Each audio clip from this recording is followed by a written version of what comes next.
बेकायदेशीर वास्तव्य असणाऱ्या नायजेरियन नागरिकांना पकडण्यात यश।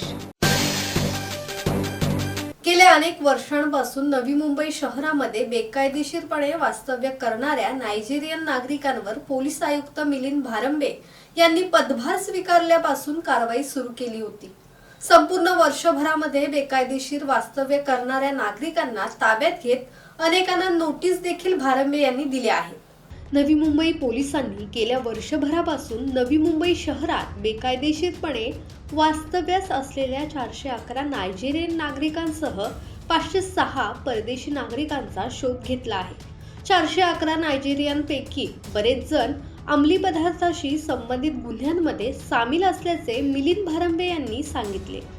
नवी मुंबई पोलिसांनी बेकायदेशीरपणे परदेशी राहणाऱ्या घरमालकांवरही कारवाई सुरू केली आहे। नवी मुंबईत बेकायदेशीरपणे राहणाऱ्या एकूण 483 परदेशी नागरिकांना देश सोडण्याच्या नोटिसा देण्यात आल्याचे भारंबे यांनी सांगितले।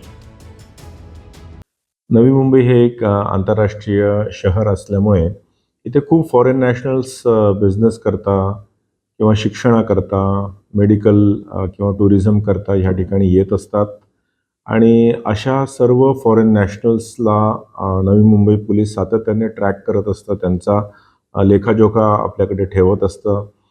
यांचं जर कोणाचंही विजा व्हायलेशन होतं आहे, ओव्हरस्टे जर होतं आहे, तर त्यांना तत्काळ त्यांच्या निदर्शनास आणून त्यांना लिव्ह इंडियाची नोटीस दिल्या जाते आणि प्रेमाने जर तो जात असेल तर लिव्ह इंडियावरच तो परत चालले जातात, अन्यथा त्यांच्यावर पासपोर्ट ॲक्ट अंतर्गत कारवाई केली जाते, गुन्हा दाखल केला जातो आणि कोर्टातून त्यांचं डिपोर्टेशन ची ऑर्डर घेऊन त्यांना डिपोर्टसुद्धा केल्या जातं। या व्यतिरिक्त असं निदर्शनास आलेलं आहे की काही फॉरेन नॅशनल्स हे काही इलिसिट क्राईम्स आणि याच्यामध्ये इंडल्ज करतात। विशेष करून नार्कोटिक्समध्ये काही फॉरेन नॅशनल्स इंडल्ज करत असल्याचं निदर्शनास आल्यावर त्यांच्यावर NDPS ॲक्ट जो आहे नार्कोटिक्सशी संबंधित त्याच्या अंतर्गत सुद्धा गुन्हे दाखल केलेले आहेत, त्यांना अटक केलेली आहे आणि त्यांच्यावर जी पुढील कारवाई करायची ती त्याच्यानंतर डिपोर्टेशनची कारवाई सुद्धा करण्यात येईल। तर अशा लोकांना पकडण्यासाठी नवी पोलिसांनी कुठली टास्क फोर्स तयार केली आहे का? नवी मुंबई पोलीस अंतर्गत स्पेशल ब्रांच आणि क्राईम ब्रांचमध्ये एक असं स्पेशल टास्क फोर्सचं गठन केलेलं आहे, ज्यामध्ये सातत्याने या फॉरेन नॅशनल्सचं सेन्सस केलं जातं आणि त्यांच्यावर वॉच ठेवलं जातं आणि जर कुठल्याही स्वरूपाचं जर व्हायलेशन किंवा इंडल्जन्स, क्रिमिनल इंडल्जन्स जर असेल तर त्याच्यावर योग्य ती कारवाई केली जाते। अशा लोकांपासून वाचण्यासाठी मीडियाच्या माध्यमातून आपण नवी मुंबईकरांना काय म्हणतात?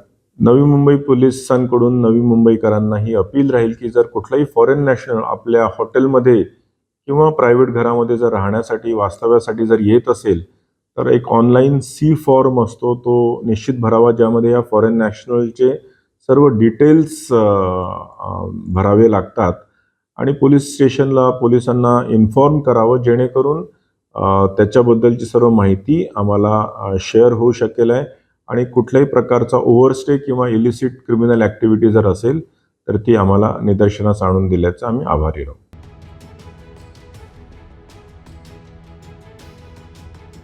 मनोज भिंगारडे, संवाद मराठी लाईव्ह, नवी मुंबई।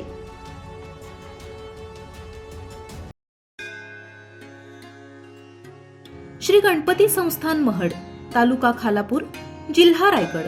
श्री वरद विनायकाच्या भक्तांसाठी भक्त निवासाची सोय, स्वच्छता आणि 24 तास गरम पाणी, CCTVची नजर।